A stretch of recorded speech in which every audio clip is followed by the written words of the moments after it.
चाणक्य नीति चाणक्य द्वारा रचित एक नीति ग्रंथ है जिसमें जीवन को सुखमय और सफल बनाने के लिए उपयोगी सुझाव दिए गए हैं। इस ग्रंथ का मुख्य विषय मानव समाज को जीवन के हर एक पहलू की व्यावहारिक शिक्षा देना है।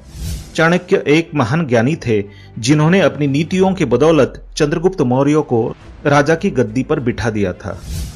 जानिए चाणक्य की कुछ ऐसी महत्वपूर्ण नीतियां जो आपको जीवन के किसी न किसी मोड़ पर काम आ सकती है।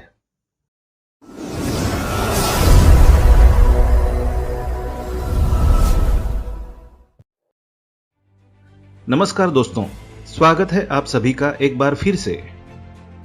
मनुष्य की 4 चीजों की भूख कभी नहीं मिटती: धन, जीवन, वासना और भोजन। इन सब के लिए मनुष्य हमेशा भूखा रहता है। भले उसे ये चीजें कितनी भी मात्रा में मिल जाए, लेकिन उसकी लालसा कभी समाप्त नहीं होती। जीवन के इस लंबे सफर में ये सोचकर चलें कि कभी भी आप पर बुरा समय आ सकता है, इसलिए इसी समय के लिए थोड़ा बहुत धन अवश्य बचाकर रखना चाहिए। जब भी कभी इंसान पर बुरा समय आता है तो उसके अपने भी पराये हो जाते हैं। यदि धन उसके पास हो तो वो उस समय का मुकाबला कर सकता है। बहुत भले बनकर जीवन व्यतीत नहीं किया जा सकता, क्योंकि भले और सीधे आदमी को हर कोई दबा लेता है। उसकी शराफत और ईमानदारी को लोग पागलपन समझते हैं। जैसे जंगल में सीधे पेड़ों को ही पहले काटा जाता है और टेढ़े मेढ़े पेड़ यूं ही खड़े रहते हैं। इसलिए आप इतने सीधे मत बनिए कि लोग आपको लूट कर ही खा जाए। उल्लू दिन में देख नहीं सकता, इसमें भला सूर्य का क्या दोष हो सकता है। करील के पेड़ पर पत्ते नहीं आते और ना ही फूल खिलते हैं, इसमें बसंत ऋतु का क्या दोष हो सकता है। चातक के मुंह में वर्षा की एक बूंद नहीं गिरती, इसमें भला बादल का क्या दोष है। यूं समझ लो कि ये सब कुछ विधाता की देन है।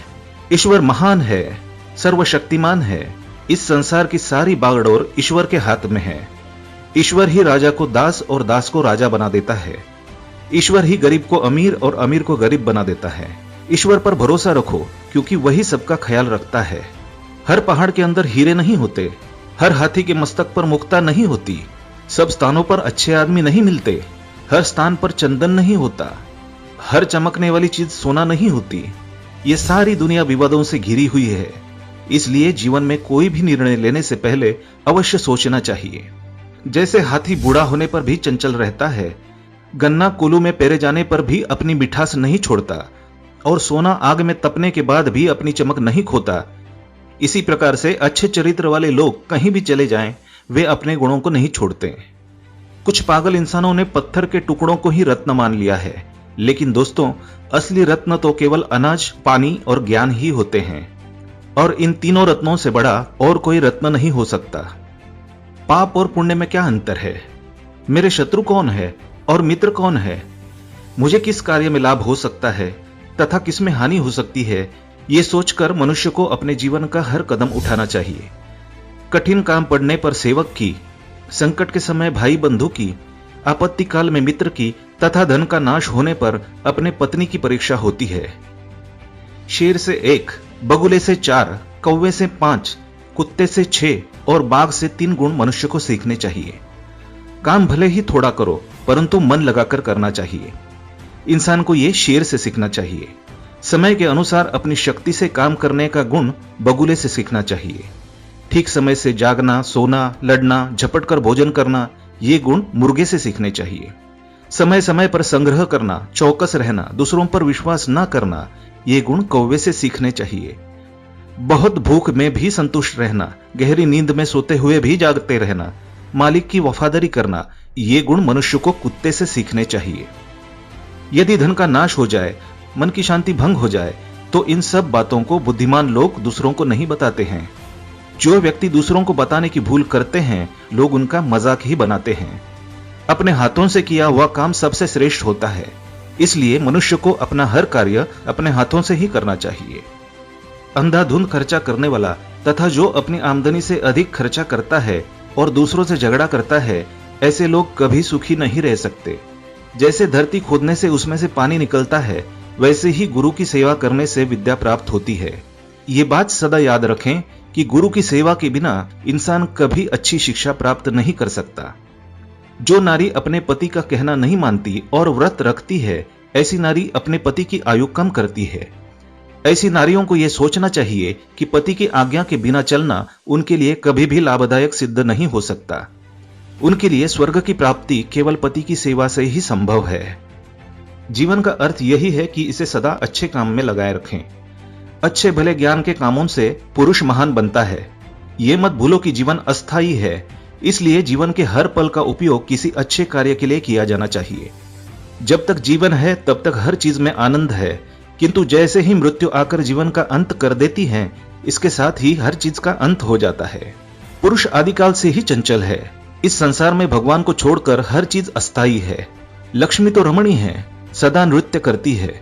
ये धन, रिश्ते नाते, घर द्वार सब अस्थायी है। इनमें से कोई किसी का साथ नहीं देता। और दोस्तों, केवल धर्म ही है जो अटल सत्य है।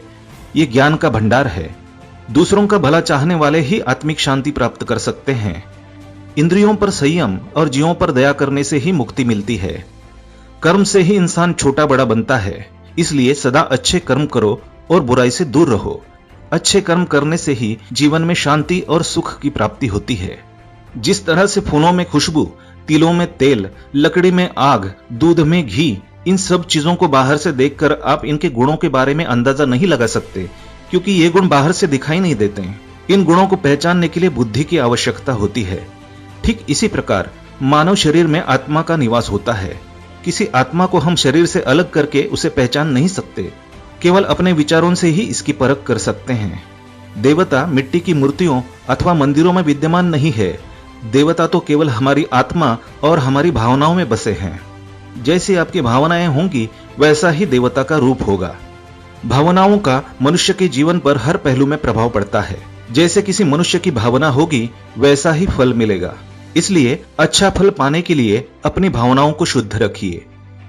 जो ब्राह्मण प्राकृतिक रूप से पैदा हुए फल और अन्य पदार्थों को खा पीकर इस संसार से दूर जंगल में रहते हुए ईश्वर की पूजा करता है, वही सच्चा भक्त, महापुरुष एवं सच्चा ब्राह्मण माना जाता है। बुरे इंसान और सांप में कौन अच्छा है? इस प्रश्न का उत्तर यही है कि सांप तो केवल समय आने पर ही काटता है, किंतु बुरे लोग हर पल बुराई करते रहते हैं। इसलिए बुरा इंसान तो हर समय बुराई करके सांप से भी ज्यादा भयंकर हो सकता है। सागर सबसे महान है, किंतु इसमें भी तूफान आते हैं।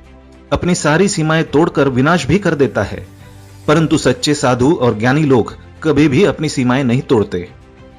कोई मनुष्य भले कितना भी सुंदर हो तथा उसका जन्म भले ही कितने बड़े घराने में हुआ हो, परंतु वह पढ़ा लिखा नहीं है, तो उसकी हालत उस फूल के जैसे होती है जो दिखने में तो सुंदर है परंतु सुगंध से वंचित है। शस्त्रधारी कभी भी हमला कर सकता है। सिंग वाले पशु कभी भी सिंग मारकर जख्मी कर सकते हैं। स्त्रियां कभी भी झूठा लांछन लगा सकती है और राजघराने के लोग जरा जरा सी बात पर बिगड़ जाते हैं। इसलिए उनसे कभी भी खतरा पैदा हो सकता है। इन लोगों की दोस्ती और दुश्मनी दोनों ही बहुत खतरनाक होती है।